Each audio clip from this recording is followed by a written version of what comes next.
Hello বন্ধুরা, অর্চনা রান্নাঘর with লাইফে তোমাদের সবাইকে স্বাগত। প্রতিদিনের নেই আজও একটা নতুন রেসিপি নিয়ে তোমাদের সামনে চলে এসেছি।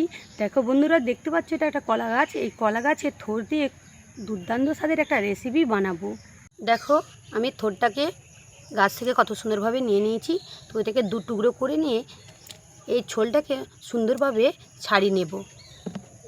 দেখো এগুলো সুন্দরভাবে ছাড়িয়ে নিয়েছি, নিয়ে এটা এরকম হবে। তারপরে পটির সাহায্যে কেটে এর ভেতরে যেটা সাদার মতো একটা সুতো থাকে, এটাকে সুন্দরভাবে এইভাবে হাতে আঙুলের প্যাঁচ দিয়ে দিয়ে এইভাবে সুতোটাকে ছাড়িয়ে এগুলোকে সুন্দরভাবে কুচি কুচি করে নেব।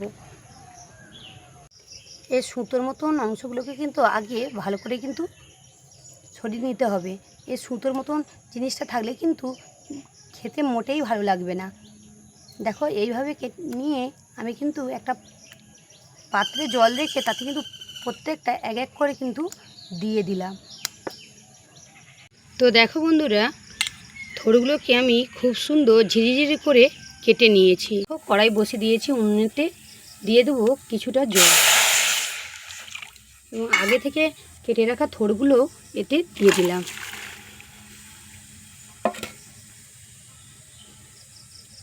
ওতে একে একে দিয়ে দেবো নুন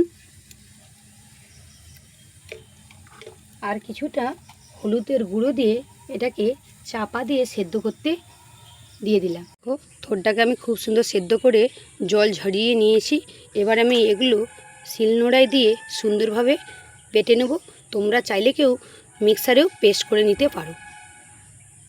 দেখো এটা করার জন্য লাগছে নারকেল কোড়া, আদা বাটা, 3টে কাঁচা লঙ্কা, শুকনো লঙ্কা, কাজু, সাদা সর্ষে, কালো সর্ষে, কালো জিরে, ক্যারি পাতা, তেজপাতা, নারকেল কোড়া।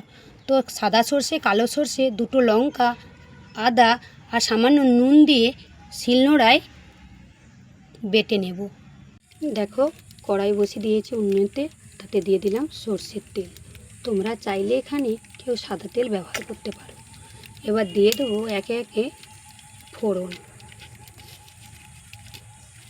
দিচ্ছি ক্যারি পাতা,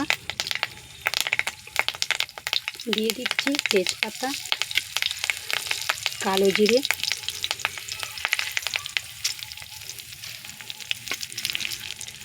দিয়ে দেবো 2টো শুকনো লঙ্কা আর একটা কাঁচা লঙ্কা। এভাবে সমস্ত কিছু দিয়ে নাড়তে থাকবে।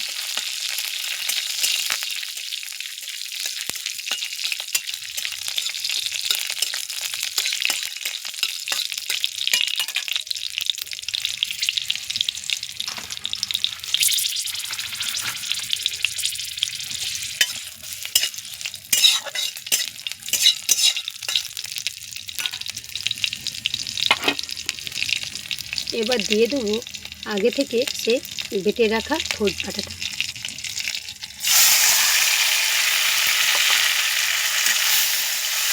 দেখো থোড়ের মধ্যে কিন্তু প্রচুর পরিমাণে আয়রন রয়েছে এবং এই থোড় বিষাক্ত উপাদানগুলিকে শরীর থেকে বের করে এবং এই থোড়ে আছে প্রচুর পরিমাণে ভিটামিন B6 এবং হিমোগ্লোবিন বাড়ানোর উপাদান। এছাড়াও রয়েছে পটাশিয়াম, আর রয়েছে অ্যাসিডিটি ও গ্যাস্ট্রিক সমস্যা দূর করতে কিন্তু এই থোড় খুবই উপকারী।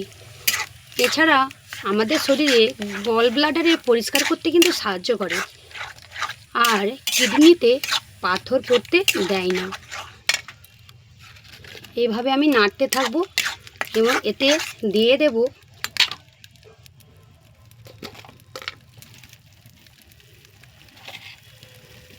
হলুদের গুঁড়ো, দিয়ে দেব স্বাদ অনুযায়ী চিনি,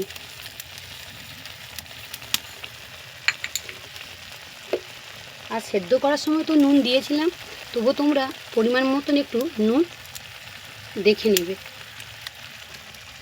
এইভাবে নাড়তে থাকবো যতক্ষণ না এর মধ্যে জলটা শুকনো হয়ে আসছে। আর দিয়ে দেব সমস্ত মশলা পেস্ট করেছিল যেটা, এভাবে দিয়ে অনবরত নাড়তে থাকবো।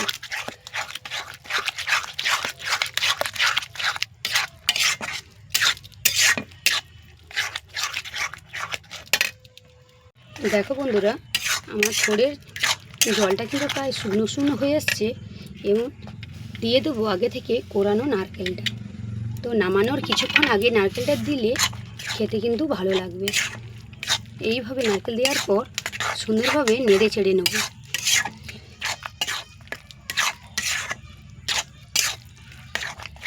আমার প্রায় রান্নাটা হয়ে এসছে। আমি এবার একটা পাত্রে ঢেলে নিলাম।